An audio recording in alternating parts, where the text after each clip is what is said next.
Bonjour et bienvenue dans cette nouvelle vidéo. Aujourd'hui, on plonge dans l'histoire fascinante des Templiers, ces mystérieux chevaliers qui ont marqué le Moyen-Âge. Leur ascension fulgurante, leurs secrets, leur chute brutale. Et les légendes qui les entourent continuent de captiver le monde. Était-ce simplement un ordre militaire religieux, ou les gardiens d'un trésor caché et de mystères inavouables? Restez bien jusqu'à la fin, car vous pourriez découvrir des détails que l'histoire a préféré garder dans l'ombre. Alors, asseyez-vous confortablement et laissez-moi vous emmener dans cette aventure hors du commun. Mais attention! Ce que vous allez entendre pourrait bien changer tout ce que vous pensiez savoir. Abonnez-vous et activez la cloche, car cette histoire ne fait que commencer. Prêt à lever le voile? Allons-y! Les pratiques administratives et juridiques des Templiers. Pionniers d'une organisation moderne. Les Templiers étaient bien plus que des guerriers. Ils étaient aussi des administrateurs et des juristes compétents. Leur organisation rigoureuse et leurs pratiques administratives avancées ont marqué leur époque et influencent encore certaines institutions modernes. Aujourd'hui, explorons comment les Templiers ont géré leur vaste réseau et établi des systèmes administratifs et juridiques efficaces. L'organisation administrative des Templiers. L'une des forces majeures des Templiers résidait dans leur organisation centralisée mais flexible, qui leur permettait de gérer un réseau s'étendant de l'Europe à la Terre Sainte. Point clé. Les commanderies locales. Chaque commanderie fonctionnait comme une unité économique autonome, gérant des terres, des fermes et des biens immobiliers.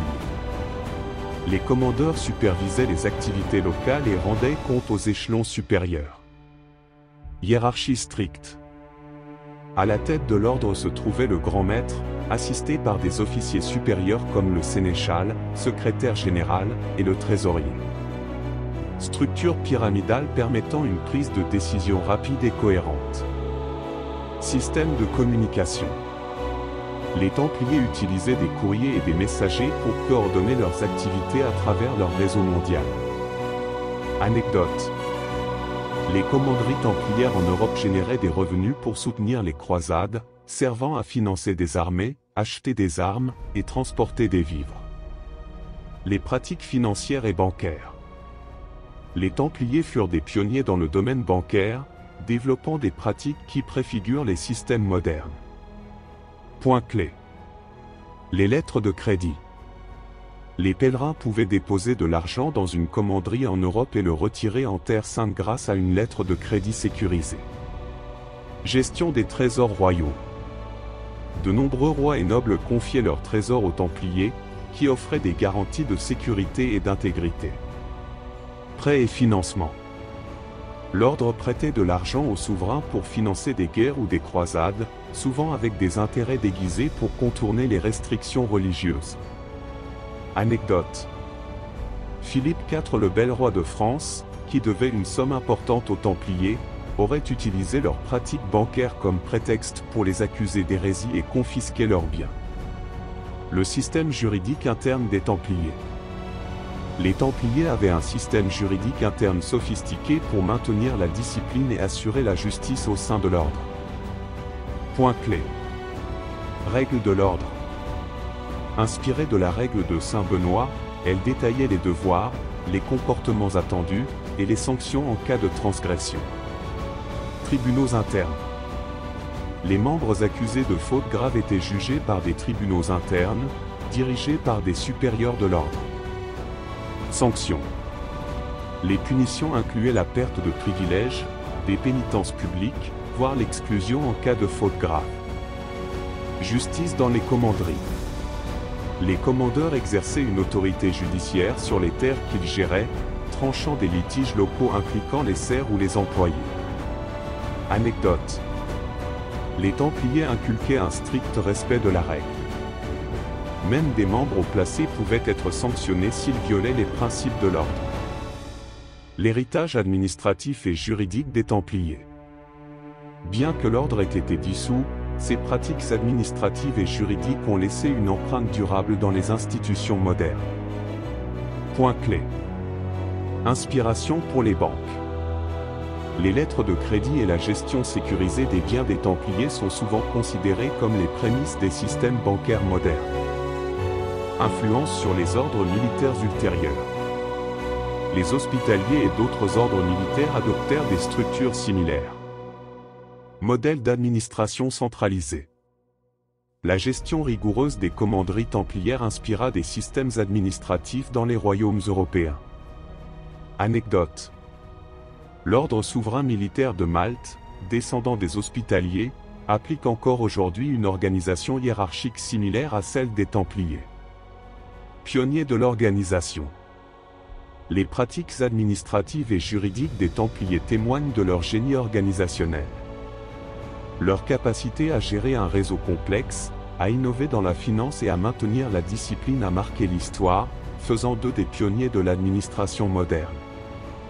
Les Templiers et les routes commerciales européennes.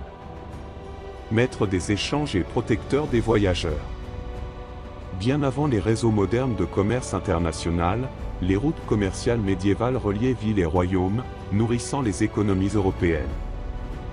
Les Templiers, par leur réseau étendu et leur expertise logistique, jouèrent un rôle clé dans le développement et la sécurisation de ces voies. Aujourd'hui, découvrons comment les Templiers influencèrent les routes commerciales européennes. Les Templiers comme gestionnaires d'un réseau logistique. Le vaste réseau des Templiers, s'étendant de l'Europe à la Terre Sainte, faisait d'eux des maîtres de la logistique. Ils géraient des biens, des hommes, et des informations avec une efficacité remarquable. Point clé. Commanderie stratégique. Placées à des emplacements clés, les commanderies servaient de point de relais pour les marchandises et les voyageurs. Exemple. Commanderie située sur les routes reliant Paris, Marseille et la Méditerranée. Transfert de biens et d'argent. Les Templiers facilitaient le transport de richesses, de produits agricoles et de matériaux précieux à travers l'Europe. Exemple. Céréales et vins produits dans leurs domaines agricoles étaient exportés vers d'autres régions. Courrier et messager.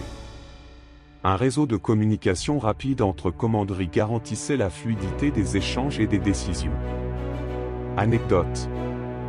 La commanderie de La Rochelle, un port stratégique, était un centre névralgique pour le commerce maritime templier, où des navires chargés de marchandises partaient pour la Terre Sainte. La sécurisation des routes commerciales. Les routes commerciales médiévales étaient souvent dangereuses, avec des brigands et des conflits locaux. Les Templiers jouèrent un rôle de gardiens, sécurisant les passages et protégeant les marchands. Point clé. Protection des caravanes. Les Templiers escortaient des convois marchands, assurant la sécurité des biens et des personnes. Forteresses et postes de contrôle. Des forteresses templières servaient de points de défense et de refuge pour les marchands en cas d'attaque. Sécurité maritime. En Méditerranée, les navires templiers patrouillaient pour protéger les routes maritimes contre les pirates. Anecdote. Les Templiers étaient si efficaces que de nombreux marchands européens préféraient voyager sous leur protection, renforçant leur rôle d'intermédiaires économiques. Les Templiers et l'économie des marchés européens. En plus de sécuriser les routes, les Templiers jouèrent un rôle actif dans le commerce local, en établissant des marchés et en facilitant les échanges entre régions. Point clé. Marchés locaux autour des commanderies. Les commanderies devinrent des centres économiques, attirant des marchands et des artisans. Exemple. La commanderie de Cressing Temple, en Angleterre, où se tenaient des foires annuelles. Gestion des taxes. Les Templiers collectaient des taxes sur les marchandises transitant par leurs terres, renforçant leur influence économique. Commerce de produits spécifiques. Produits agricoles, céréales, vins, huile d'olive et textiles, laine, soie, faisaient partie des échanges facilités par les Templiers. Anecdote. Les foires organisées autour des commanderies templières attiraient des marchands de toute l'Europe, favorisant l'intégration économique entre les régions. L'héritage des Templiers dans les routes commerciales modernes. l'influence des Templiers sur les routes commerciales ne s'arrêta pas à leur dissolution. Leur réseau et leurs pratiques économiques laissèrent une empreinte durable dans l'organisation des échanges européens. Point clé. Standardisation des routes. Les itinéraires établis par les Templiers devinrent des bases pour les routes commerciales européennes ultérieures. Ports stratégiques. Des ports comme La Rochelle, gérés par les Templiers, continuèrent à jouer un rôle clé dans le commerce maritime. Système de sécurité. Les principes de protection des routes, initiés par les Templiers, furent adoptés par des royaumes et des États modernes. Anecdote.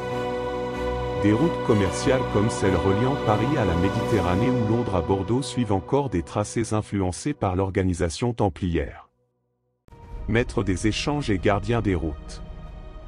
Les Templiers jouèrent un rôle fondamental dans le développement des routes commerciales européennes, en établissant des réseaux efficaces et en sécurisant les échanges.